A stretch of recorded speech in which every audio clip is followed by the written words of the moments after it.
Welcome, Namaskar and Radhe Radhe to all. I am Disha and this is your class 10th IT 402. In the previous session, we have completed the chapter 4, chapter 1 to 4 from the unit 1 communication skill second. In this chapter, we are going to learn about the chapter 5 basic writing skills. In this session, we are completed the many grammar section related to the writing skill. So get start. So first topic is phrases and clauses. Phrase and clause. What is the phrase and what is the clause? The phrase is related to the single part of a speech. What is single part of a speech? Single part of speech means do not having the subject and verb in the sentence. Means जो phrase का sentence हमारा होगा वो कोई भी subject और verb को include नहीं करेगा, वो हमारा क्या हो जाएगा, फ्रेज हो जाएगा. और it also does not represent any strong message and also do not represent any strong feeling. This is known as the phrase. So what is the example of phrase? Like example, at the door, at the door, at the door. What is at the door? Who is at the door and who is coming to at the door? No sense na, no complete meaning na, no complete no strong sense na. This is known as the phrase. There is no subject, there is no verb. This type of sentences are known as the phrases. So what are the phrases? Clear. And now you will talk about the clauses. What are the clauses? So we learn that the sentences that do not having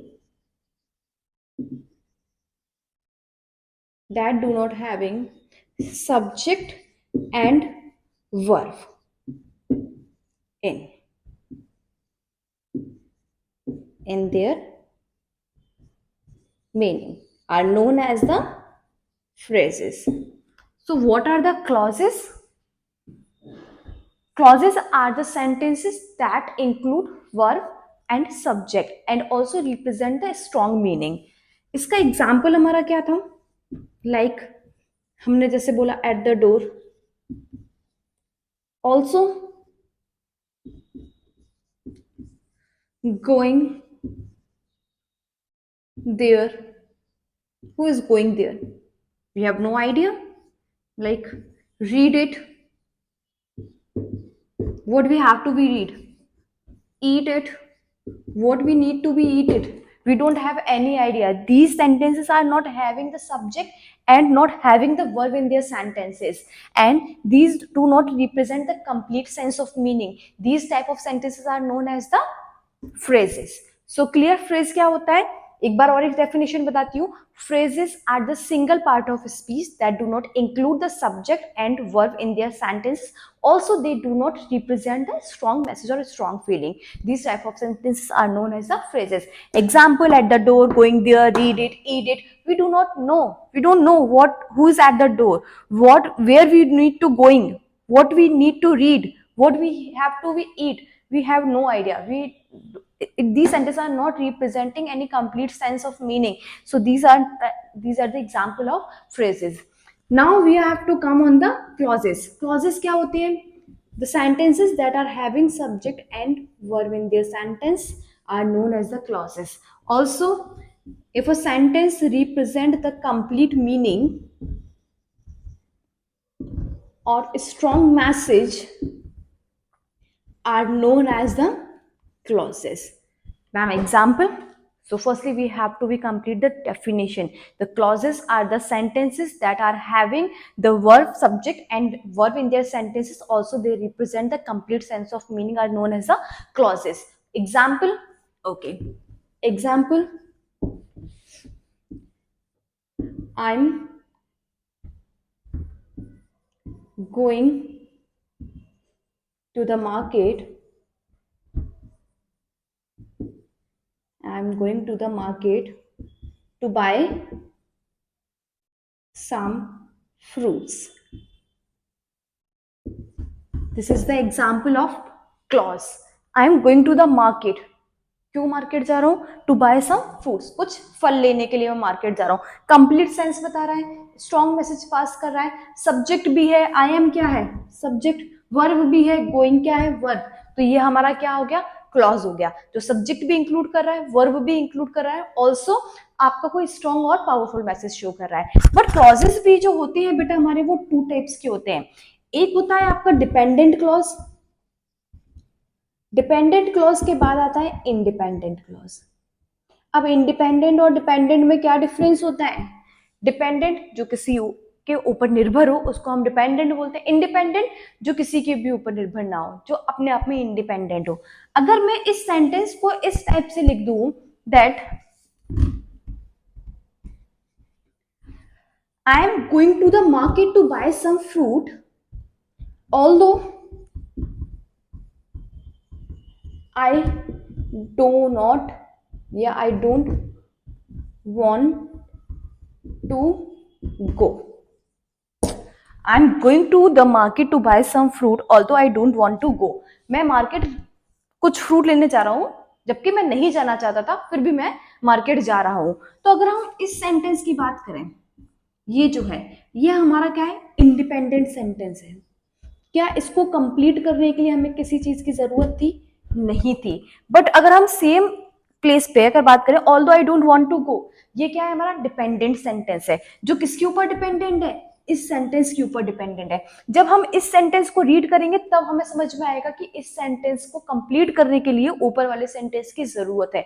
जबकि ये जो पूरा जो है हमारा, वो इसको पूरा भी आप कह सकते हो ये इंडिपेंडेंट सेंटेंस है, इसको डिपेंड होने के लिए किसी और सब्जेक्ट या वर्ब की जरूरत नहीं है। But on the second place this is the dependent sentence or this is the independent sentence or this is the dependent sentence. This is known as the clause. Clause clear? subject और verb include करता है वो clause होता है, complete sense of meaning देता है वो clause होता है। क्लॉज हमारे टू टाइप्स के होते हैं, एक हमारा डिपेंडेंट क्लॉज होता है और दूसरा हमारा इंडिपेंडेंट क्लॉज होता है। क्लियर है? ओके। इसके बाद हमारा एक और टॉपिक है और वो क्या है? Types of sentences. If you want the PDF of this syllabus notes, you can just pin me on Telegram channel. You will easily get it there. So now we are talking about the sentences. On the basis of functions, on the basis of writing skill, the sentences are the two types. There are four types of sentences. Firstly, I'm going to be discuss about the declarative sentence. Second, imperative sentence. Third, exclamatory sentence. And fourth one is declarative, imperative, exclamatory, and interrogative.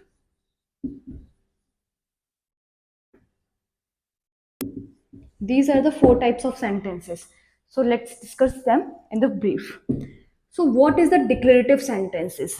The sentence that declares something is known as the declarative sentence. Whereas आप अपनी book में जब पढ़ेंगे तो definition होगी कि जो sentences क्या होते हैं, कंप्लीट सेंस देते हैं और फुल स्टॉप से एंड होते हैं, उनको डिक्लेरेटिव सेंटेंस बोलते हैं। बट अगर रियल एग्जाम्पल अगर हम इसके देखें डिक्लेरेटिव सेंटेंस के, तो कोई चीज डिक्लेयर कर दी गई है और वो फॉल्स नहीं हो सकती है, उस टाइप के सेंटेंस को हम डिक्लेरेटिव सेंटेंस बोलते हैं। लर्न करने के लिए आप ये वाली डेफिनेशन अपने माइंड में रखिएगा कि the sentences that are giving the message of declarative sentence are known as a declarative sentence. Example, I am a doctor, better I am a teacher. This is the declaration that done by me that I am the teacher, I am a teacher, I can't replace my profession. Means जो second के अंदर, minute के अंदर या हावर के अंदर replace ना किया जा सके, वो डिक्लेरेशन को हम लोग डिक्लेरेटिव सेंटेंस बोलते हैं। Example, second, my house is situated at the last in my colony.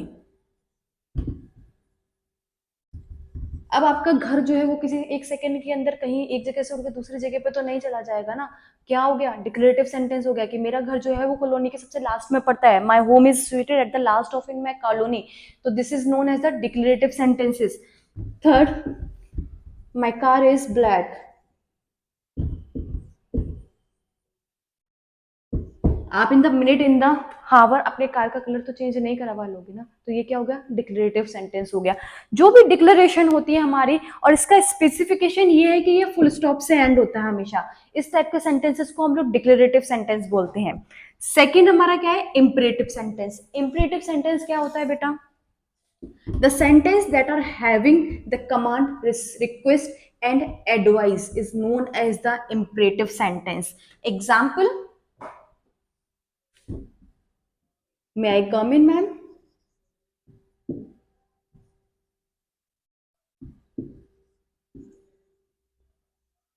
This is what, imperative sentence. May I come in? Sometimes imperative sentence also ends with an exclamation sign. Sometimes क्या होता है कि imperative sentence हमारे ऐसे होते हैं जो exclamation sign से, ये एक्सक्लेमेटरी का साइन बोलते हैं हम इसको, एक्सक्लेमेशन साइन से भी एंड होते हैं, बट मोस्टली ये फुल स्टॉप से एंड होते हैं। अब जो परमिशन, इसमें क्या था, परमिशन थी, क्या हो गया, इंपरेटिव। ऑर्डर, मैंने बोला सिट डाउन, ये क्या हो गया आपका, ऑर्डर हो गया, क्या हो गया आपका, इंपरेटिव सेंटेंस हो गया। जहां ऑर्डर हो, कमांड हो, आपकी रिक्वेस्ट हो, एडवाइस हो, ये सारे सेंटेंसेस हमारे किस में इंक्लूड हो जाते हैं, इंपरेटिव सेंटेंस में इंक्लूड हो जाते हैं। उसके बाद में हम लोग बात कर रहे हैं एक्सक्लेमेटरी सेंटेंस की। एक्सक्लेमेटरी सेंटेंसेस क्या होते हैं, जो कोई स्ट्रॉन्ग और सडन फीलिंग शो करते हैं। स्ट्रॉन्ग और sudden feeling means, strong feeling means बहुत ज्यादा दुख है, दुखी है कोई, बहुत ज्यादा दुख है किसी को, भाई बहुत ज्यादा सोरो में, क्या हो गया, स्ट्रॉन्ग फीलिंग हो गई। या फिर बहुत ज्यादा खुश है, बहुत ज्यादा हैप्पीनेस है उसको, क्या हो गई, स्ट्रॉन्ग फीलिंग हो गई। और सडन फीलिंग मीन्स सरप्राइज, हमें लगता है पैर में चोट, तो हम लोग क्या बोलते हैं, बोलने वाले तो फिर हम लोग इंग्लिश में ज्यादा आउच निकलता है हमारे मुंह से, क्या हो गया, सडन फीलिंग हो गई।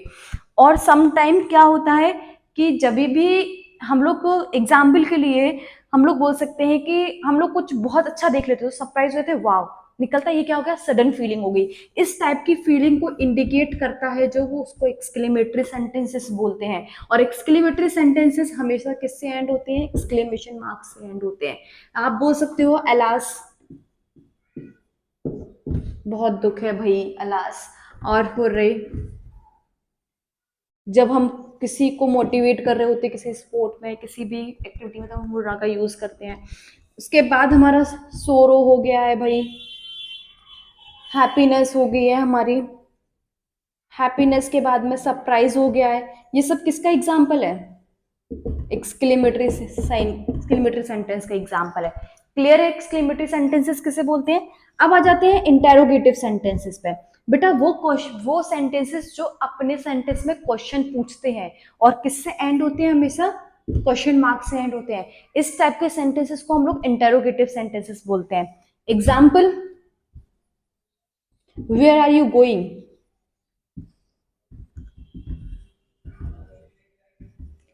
ये किस टाइप का सेंटेंस हो गया, कहाँ जा रहे हो भैया, क्वेश्चन पूछा ना हमने, कहाँ जा रहे हो, क्या हो गया, इंटेरोगेटिव सेंटेंस हो गया हमारा, और ये क्वेश्चन मार्क से एंड हुआ। या फिर what are you eating, what are you eating, क्या खा रहे हो भाई, क्या हो गया हमारा, क्वेश्चन मार्क हो गया। ये हमारे किसके एग्जाम्पल थे, इंटेरोगेटिव सेंटेंस के एग्जाम्पल थे। क्लियर है, समझ में आया इतना। Types of sentence, there are many 4 types of sentence: compound sentence, complex sentence, and compound and complex sentence, and simple sentence. These 4 types of sentences I will be explain the next session. तब तक के लिए इतना read करिएगा, कोई doubt हो तो message कर सकते हो, अगर पीडीएफ चाहिए तो भी मैसेज कर सकते हो, टेलीग्राम चैनल पर जाना।